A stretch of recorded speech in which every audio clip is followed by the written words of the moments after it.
Hello everyone, welcome to English Shorthand classes. Exercise 20. Dictation will be start in 5 seconds. Start.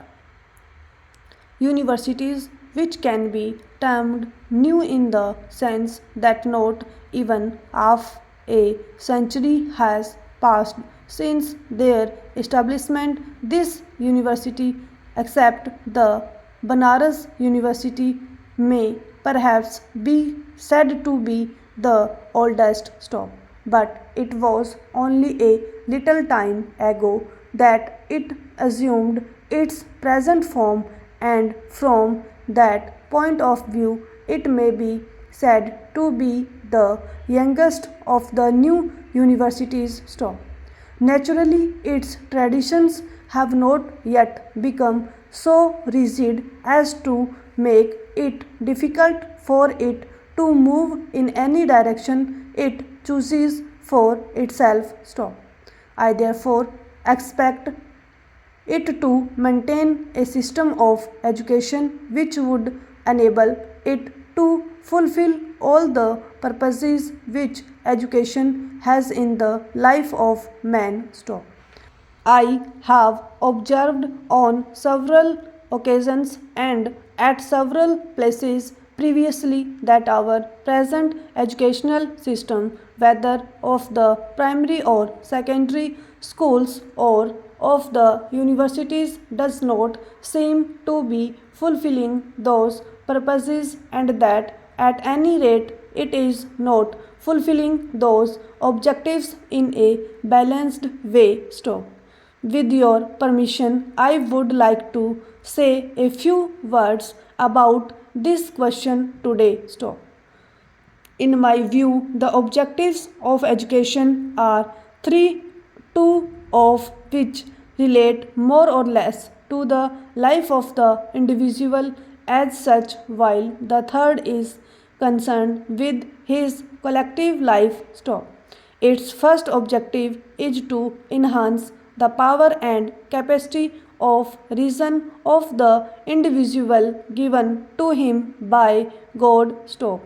It is true that reason is a gift made by nature or God to man at the time of his birth. Stop.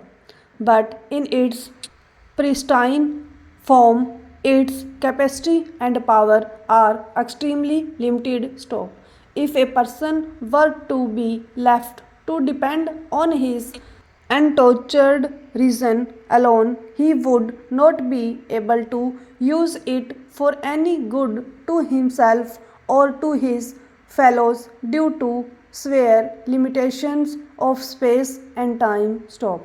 But if this rational faculty is enriched by the accumulated experience of the past generations, its power and capacity are increased very greatly, for then the individual is able to grasp numerous truths of great utility relating to himself and the animate and inanimate world around him, which he could not possibly have learnt by means of his own unaided reason because of other reasons. Stop. The second objective of education is to train the senses of every individual human being as will enable him to employ them for fulfilling successfully all his physical and other needs. Stop. While knowledge is no doubt essential for a proper employment of these organs, their practical training is also necessary for the same purpose. Stop.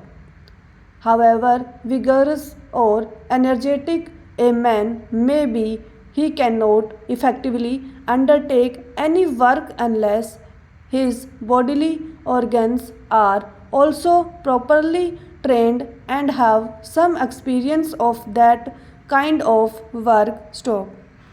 The third purpose of education, in my view, is that it should evoke in the individual the qualities necessary to enable him to live and work with his fellow beings. Stop. Whether a person likes it or not, he has to live in society. Stop. No one can wholly retire from the world and live in an isolated cottage of his own. Stop. The life of complete solitude is nothing but a beautiful fancy of the poet. It is not and cannot be a fact of life. Stop. It is possible that an individual may live in solitude for a little time, but he cannot do so for all his life. Stop. So, when collective life is an inevitable and ineluctable fact of human life, it is absolutely necessary that every individual should be fully convergent with the art of collective living. Stop. In the ages gone by, when the scale of collective life was quite limited and when economic processes had not become highly concentrated, there was no great necessity for an organized effort to achieve these three objectives or to maintain at every instant a balance amongst them. Stop. But today, when the scale of collective life is almost worldwide and when economic processes have become concentrated beyond imagination, it has become highly necessary to make intense efforts to help the individual realize these objectives in his life, not only in the realm of mind but also in that of action. Stop.